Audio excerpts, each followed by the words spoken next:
illustrated feature section debuted under Schuyler's editorship in November 1928 with the first installment of Chocolate Baby, a story of ambition, deception, and success, lavishly illustrated on the tabloid's cover. This short romance serial was credited to Samuel I. Brooks, the first time Schuyler used his nom de plume to mask his identity and conceal his multiple roles in a publication. The illustrated feature section initially claimed inclusion in 16 associated newspapers, including the Pittsburgh Courier, and by mid-1929, its reach had extended to 34 of America's most prominent colored newspapers. Schuyler soon found himself unhappy with this work on what he called moron fodder, and with being in Chicago, and he left the illustrated feature section after only a couple of months. For the next couple of years, Benjamin J. Davis, Jr., later famous as the lawyer for labor organizer Angelo Herndon and as a communist New York City councilman, took over editing the tabloid, which finally disappeared in 1932. While brief, Schuyler's work with the illustrated feature section helped establish a model and an expectation for the inclusion of genre fiction in African American newspapers that continued through the 1930s and beyond in weeklies like the Pittsburgh Courier and the Baltimore Afro-American. Upon his return to New York in 1929, Schuyler embarked on a few remarkable years. He began work organizing the Young Negroes Cooperative League in 1930. He published Black No More in January 1931, the same month he left for a nearly 4-month trip to Liberia to investigate conditions there. This trip inspired a series of articles for the New York Evening Post, as well as Schuyler's lesser-known novel, Slaves Today, a story of Liberia, published in November 1931. At the beginning of 1932, he helped launch the National News, a Democratic-controlled effort to challenge the staunchly Republican New York-Amsterdam News for Harlem readers.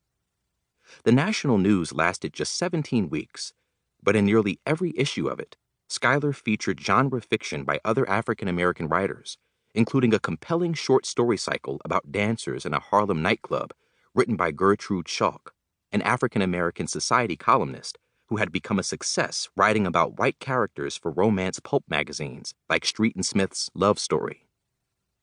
Over the winter of 1932 to 1933, Schuyler traveled to the Mississippi Delta, reporting on labor conditions there for the Courier and the NAACP.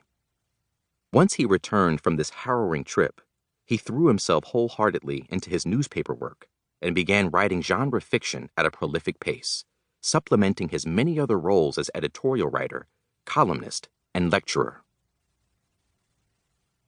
The fiction Schuyler published in the Pittsburgh Courier ranges across nearly every popular genre of the time: crime, romance, exotic adventure, espionage, science fiction. In their afterword to the first book publication of the Black Empire serials, Robert A. Hill and R. Kent Rasmussen made a compelling argument for the integration of Schuyler's politics in fiction in the 1930s and identified a handful of texts Schuyler appreciated that exerted some influence on these serials. These include W.E.B. Du Bois's revolutionary international romance, Dark Princess, 1928, D. Manners Sutton's novel of mesmeric African power, Black God, A Story of the Congo, 1934, and V.F. Calverton's adventurous tale of mesmerism and hypnosis, The Man Inside, being the record of the strange adventures of Alan Steele among the Zulus, 1936. Additional evidence in Black Empire shows that Schuyler was a voracious reader, drawing on reports in popular science magazines and a variety of other popular reading material. Most evident in Black Empire, however, is Schuyler's sophisticated understanding of the genre formulas of pulp magazines, which served as a crucible for the development of popular genres in the 1920s and 1930s. The hundreds of pulp magazine titles during this time helped develop modern genres like science fiction, hard-boiled crime fiction, and the weird tale.